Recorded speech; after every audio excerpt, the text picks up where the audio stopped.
You are Locked On Braves POSTCAST, part of Locked On Sports Atlanta, your team every day.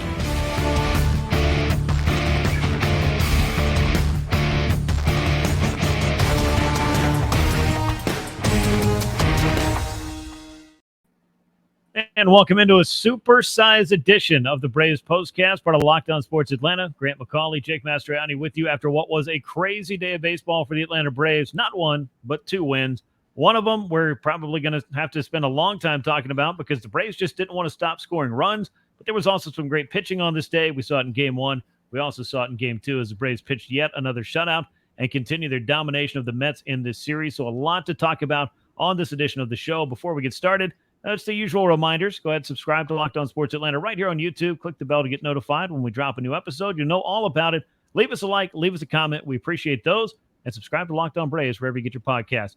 Jake, I'm trying to make it around the bases as fast as I can because the Braves made it around the bases 27 times in this twin bill thrashing of the New York Mets. One Dan Vogelbach 3-run homer was all that stood between the Braves and blanking the Mets for 18 innings of baseball. It was an absolute beatdown up in New York. Yeah, taking advantage of the Mets. Obviously, they're in a bad spot right now, but I thought they'd come out and show a little bit more fight against this Braves team as kind of their nemesis. But this Braves team right now, I mean, they are just clicking on all cylinders offensively, and now you get the pitching staff going like it was on Saturday and partially with Morton on Friday other than the walks. And again, this is back to looking like one of the best teams in baseball. Yeah, I mean, they're looking a lot like the best team in baseball, and they're clicking on all cylinders. And I think, to the Mets' defense, obviously things have gone awry for them this season. They have unloaded some pieces. This is not the same club. When these two teams met the first time way back at the end of April, things have changed quite a bit. But for the Braves, their offense just doesn't have any quit whatsoever, and it continues to seemingly get better month over month. And August has been an absolute showing by the Braves starting nine. Let's start with the first of the two games. It was number 115 of the season, and I'm calling it the Nicky Lopez game, and I'll get into all the reasons why in a moment. But the Braves, a 21-3 victory over the Mets to improve to 74-41, 21 runs, a season high, 22 hits, a season high. They only left 7 men on base because they went 9 for 19 with runners in scoring position. That, as they say, will play. Mets got 3 runs on the Vogelbach home run. Just 6 hits, no errors, 8 men left aboard for them. Allan Winans, though, was quite the story. I know we'll get into Nicky Lopez, but you cannot look over or look past or overlook whatsoever or understate or overstate. I don't know, all those things about what Allan Winans gave the Braves in Game 1 with his 7 scoreless innings to pick up his first Major League win. Congrats to him. Denny Reyes takes the loss. He's 0-2. No save in the game, but Nicky Lopez, he closed it out with a scoreless ninth. 3 hours, 12 minutes, 39,859 were on hand to see it in Game 1. The Braves hit 6 home runs, but let's start with Allan Winans. 7 innings, very impressive. 9 strikeouts, only 2 walks. One of those was intentional. Just 4 hits allowed. Jake, I think that this is one of those great stories that comes up during a baseball season where somebody just continues to believe in themselves, put in the hard work, start getting the results, and the door opens for an opportunity in the big leagues. And Allan Winans looked great today in his first Major League win. What an amazing story that Allan Winans is, sticking with it, getting this opportunity, and just what an incredible start. I mean, as good as the offense was, and I know we'll get into the numbers, the historic things that they've done, but this, to me, this start by Allan Winans, I think it's one of the biggest starts of the year that the Braves have had. When you consider where the rotation is right now and the struggles they've had, you're having a doubleheader here on this long road trip that the Braves are on. To give them 7 innings from Allan Winans, I mean, I just thought this was huge and good innings. I mean, shutout innings, and probably wouldn't have thought that after the first inning. Loads the bases, struggling with command, walking batters, but then he really started to dial it in. That changeup was really effective for him. He threw a backdoor changeup to a right-hander on the outer half that just absolutely froze the hitter. I mean, the guy has good movement. To me, it's similar to what you have with Bryce Elder. He has a lot of movement. It's not overpowering stuff, but if he's locating it in the zone, he's going to get some weak contact and he's going to be able to be effective with it. And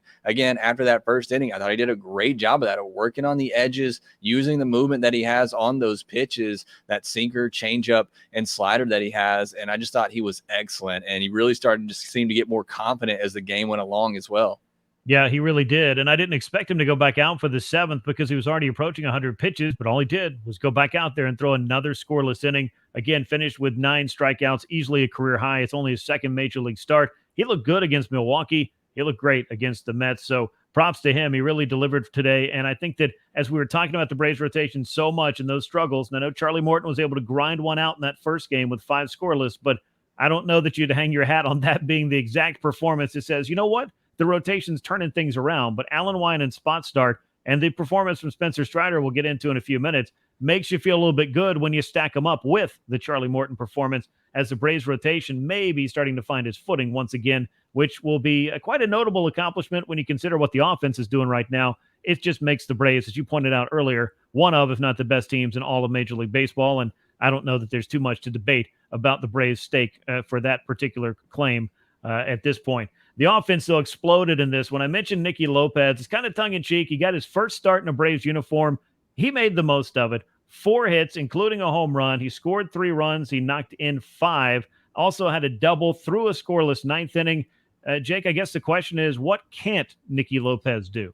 Yeah, I mean, maybe we'll see him catch at some point too. Maybe he is the emergency catcher. I don't know, but I mean, what a great game that it was for NIcky Lopez. You get your first start and you come out. That's what I love about this team, whether it's Kevin Pillar, it's NIcky Lopez. They've had guys kind of step up off the bench throughout the year. You know you're not going to play a lot of that bench, but when you're called upon, they come in and perform and they're ready to go. I mean, I think that speaks a lot to the character of these guys they brought in, the coaching staff as well, keeping them ready. And I love what he did the first 2 at bats. Didn't try to do too much. Both of them were off-speed pitches up in the zone, and he just kind of shot them the other way for a couple of RBI hits there. So really impressive stuff. Got to see a little bit of the defense as well. Maybe try to do a little bit too much, turning one of those double plays and threw a ball away. Luckily, it didn't go in the dugout or anything, but you can see, the defensive prowess that he has. So what a huge first start for NIcky Lopez, and going to be, a very solid bench player for the Braves. Yeah, nice pickup around the deadline just for depth. And the Braves basically got him for what amounts to cash considerations when you consider that's what Taylor Hearn cost them, getting him from the Rangers, flipping the lefty to Kansas City to get NIcky Lopez, who did hit a little bit a couple of years ago. It's just been a minute since he's been able to offensively get things going. I know it's just one game, but what a heck of a game it was, giving Orlando Arcia just that first half of the doubleheader off and coming through with 4 hits, 5 RBIs, a home run, and a scoreless 9th inning and a blowout victory for the Braves. Just an unbelievable game all around for NIcky Lopez. So congrats to him for officially being a big part of what the Atlanta Braves are doing in 2023. Some names who might be just a little bit bigger part. How about Matt Olson? 3 for 5 in game 1, 2 more home runs, 4 runs knocked in, 3 runs scored. He is now the major league leader, not only in RBI at this point with 105 of those, but he now has 42 home runs, and that puts him on pace for a 59 homer season. I wrote a lot about Matt Olson this week and what he has a chance to do. 2 more homers will be the most by any Braves first baseman. He'll match Andres Galarraga. So tossing another one at 3 more of those. If he gets to 45, he'll have one of the best seasons you've ever seen by a Braves first baseman, which is exactly what they went out and got him to do. But he also has a chance to break the single season home run record set by Andrew Jones in 2005 at 51. He's only 9 away from that at this point. There's an awful lot to say about Matt Olson, but let me lump in this whole offense and everything they did. 6 home runs in game 1, Jake. The 42 now for Olson with his 2 on the day. Ozzie Albies homered in both halves of the doubleheader. Sean Murphy's 19th homer gives him a new career high. Austin Riley went deep. NIcky Lopez, as I mentioned, went deep. And this Braves offense now has 225 home runs, 24 away from matching the 2019 franchise record, and well within a range of the Minnesota Twins and their record of 307 home runs, both set in 2019. Braves are on pace for 316 home runs. I say all that to say Matt Olson is the guy right in the middle of this power surge for the 2023 Atlanta Braves, and it does not look like he's going to slow down anytime soon. It does. And I joked a little bit on Twitter that it was about time. It seemed like it had been a couple of days since he went deep. And I mean, when he turns it on, the zone that he's in right now, I don't know how teams pitch to him, but this lineup's just so deep. You take your chances with somebody else here, I guess. But Matt Olson is just on another level right now, certainly in that MVP consideration with Acuna, who just happened to reach 4 times in the first game as well and score 3 runs. I really liked Sean Murphy in this game, though, because he's been struggling a little bit here lately. He had a couple of hard hit balls, got a home run in there, as you mentioned. He still has a 914 OPS on the year, which is just insane to me because it feels like he's been struggling here for a little while, but that just tells you how good he's been on this season. Got moved down in the order actually for this game. They dropped him down to 7th, but this entire offense is just, truly remarkable. Again, we're running out of adjectives to say about them, but what a performance that they put on there in game 1. Yeah, and we got to save some of those adjectives for game 2. Ron Acuna Jr., you mentioned 2 for 3 Also, a couple of walks. He stole his 54th base. That's the most in all of baseball. He's got 106 runs scored now as of the couple that he scored in game 1 and another in game 2. 106 runs scored for Acuna, who's on pace for 148 of those. I'm loving this on pace stuff because at this point, we're not just talking about somebody had a good April. What would it look like over 162? We're pushing through the middle of August, and guys are on pace to break records and do things that other players have not done in 20, 30, or more years. The team's first inning barrage is also historic, and that continued in game 1 of this series, or game 1 of this doubleheader, excuse me. It's just a ridiculous day for the Braves. A run in the first, a run in the second, 3 in the fourth, 3 in the sixth, 3 in the seventh. Then they dropped 2 in the eighth and 8 in the ninth. That adds up to 21 runs. Just an absolutely absurd showing from this offense. And Ozzie Albies, we'll talk a little bit more about his big day in just a moment as we get into game 2 of this doubleheader. Before we do, though, I want to tell you about one of our great sponsors, and it is, of course, Sleeper. That is who is bringing you this episode of the Braves Postcast. And if you want a chance to win more money with less picks, you can head to Sleeper, where you can pick, or where you can win up to 100 times your money, which is 2 or more fantasy baseball picks. Sleeper is now offering up to a 100-time payout for an 8-pick contest. Choose as many as 8 players that you like. Pick more or less on your favorite baseball stats, homers, strikeouts, hits, whatever it may be. For the Braves, home runs are a good thing to pick, I think. Use the promo code LOCKEDON. You'll get up to a $100 match on your first deposit. Terms and conditions apply. Currently operational in over 30 states, so check out Sleeper today. Game 2 was a little bit more of a sleeper than the first game was, because the Braves offense was a little bit quieter, though they did explode late to add on some important insurance runs. But Spencer Strider got the start in this 6-0 Braves victory. Atlanta now 75-41. Mets now 52-65 after getting swept in the doubleheader and losing all 3 games of the series already. 5 hits for the Mets, couple of errors as they're blanked. 6 runs on 7 hits, no errors for Atlanta. Spencer Strider 13-4. Jose Quintana did not pitch bad. He takes a tough luck loss. He's 0-4. But how about Strider? 7 innings of shutout ball, 3 hits, 4 walks, only 6 strikeouts. Jake, it seemed like he really had to kind of work the puzzle a bit on the mound. And while the fastball looked good in terms of the velocity, I don't think it was always where he wanted it to be, but he was able to make things happen. And this is exactly what you needed to see after how the previous start in Pittsburgh went for him when he was chased with 2 outs in the 3rd inning.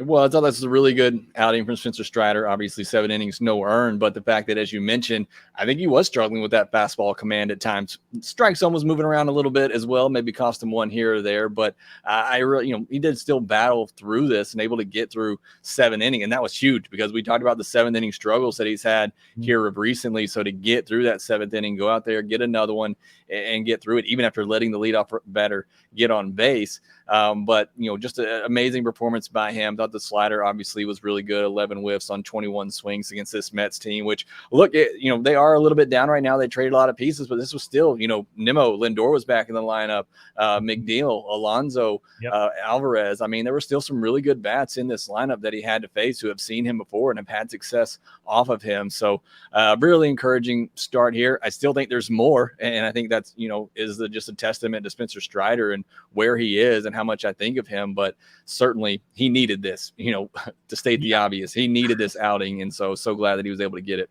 Yeah, we like to state the obvious sometimes, because a lot of times that is just the number one thing to focus on. And the obvious has been that the Braves pitching staff and the starting rotation in particular needed to get things right. And we talked about it coming into this Mets series. This was an opportunity with this team kind of down, not quite the same lineup, and it certainly hasn't been as productive as it was a year ago. Some pieces are out. Some pieces are not performing as well this year. Clearly, they had made a lot of trades at the deadline. Could the Braves get right on this road trip with this trip into New York, or this stop in New York?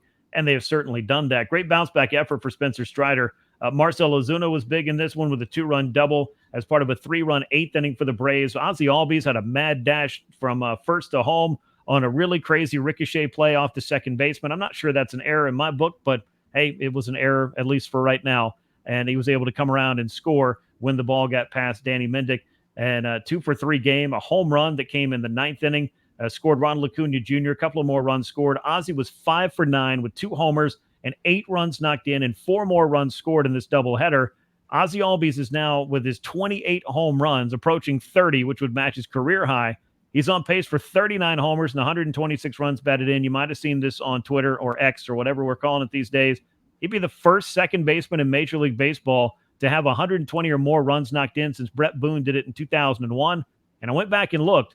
Only 10 second basemen in baseball history have had a 120 RBI season.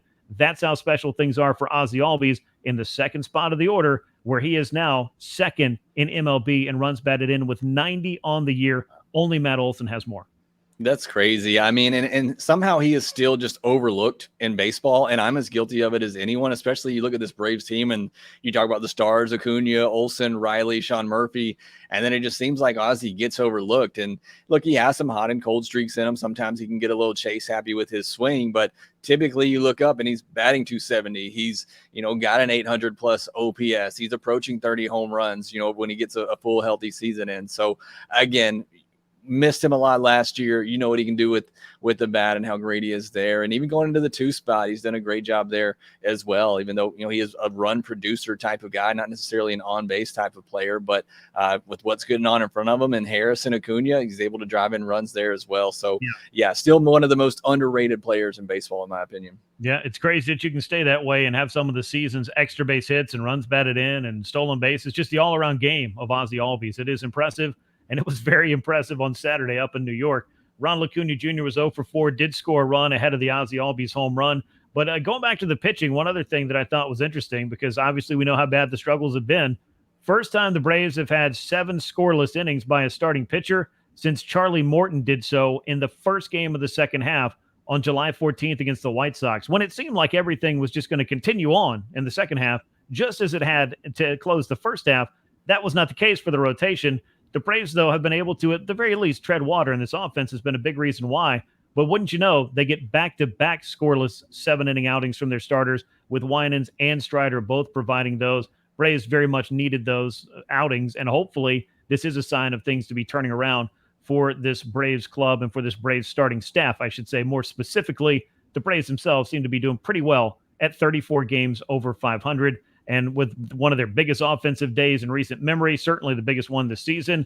And by the way, this series thus far, they have outscored the Mets 34-3 across the 3 games. The Phillies also lost 8-1 to the Twins. That means the Braves picked up a game and a half in the standings. Jake, this was just one of those days where a lot of things happened, and the majority of them were great for the Atlanta Braves. Yeah, I can't think of many bad ones. This was a great day for them all around. You get a doubleheader sweep. You've already wrapped up a 4-game series in New York. Offense is rolling. You get your pitching back on track right now. So your bullpen is fresh. Only had to get used 3 innings from your actual relievers this on Saturday, because obviously NIcky Lopez, hopefully he's not going to be pitching in too many games, but just a great day for the Braves all around. That really was. Now we'll see if they can stretch that into a finale win on Sunday as they wrap up this 4-game weekend series after sweeping the doubleheader.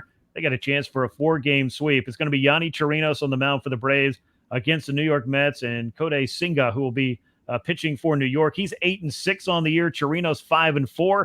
I've thrown this stat out there a couple of times, and maybe people will start to just kind of accept that he's been out there and the Braves have won, but Atlanta hasn't lost a Yonny Chirinos start yet, and there's no reason to start doing that kind of thing on Sunday, is there? No, there isn't. Hopefully that trend continues. Hopefully he kind of gets things going. A little bit of a rough start, even though the Braves have been winning when he's starting on the mound. But it's going to be a tough matchup. Kodai Senga is a really good pitcher, having a great year. Braves haven't seen him yet, so I think it's going to be a real test for this offense. Typically don't like having to play a Sunday night game and you got to travel afterwards, but after a doubleheader on Saturday, they might enjoy that little bit of rest and then get to come back home and face the Yankees. Yeah, so the Braves wrapping up a trip. They lost 2 out of 3 in Chicago, split a 4-game series with Pittsburgh, and have a chance for a 4-game sweep against the New York Mets to close things out. It is Sunday Night Baseball, as Jake mentioned, 7:10 p.m. Eastern Time, the first pitch. Chirinos and Senga as the Braves and Mets close it down in the 4-game series. We're going to close it down here on a little bit lengthier edition of the Braves Postcast. We hope you've enjoyed it.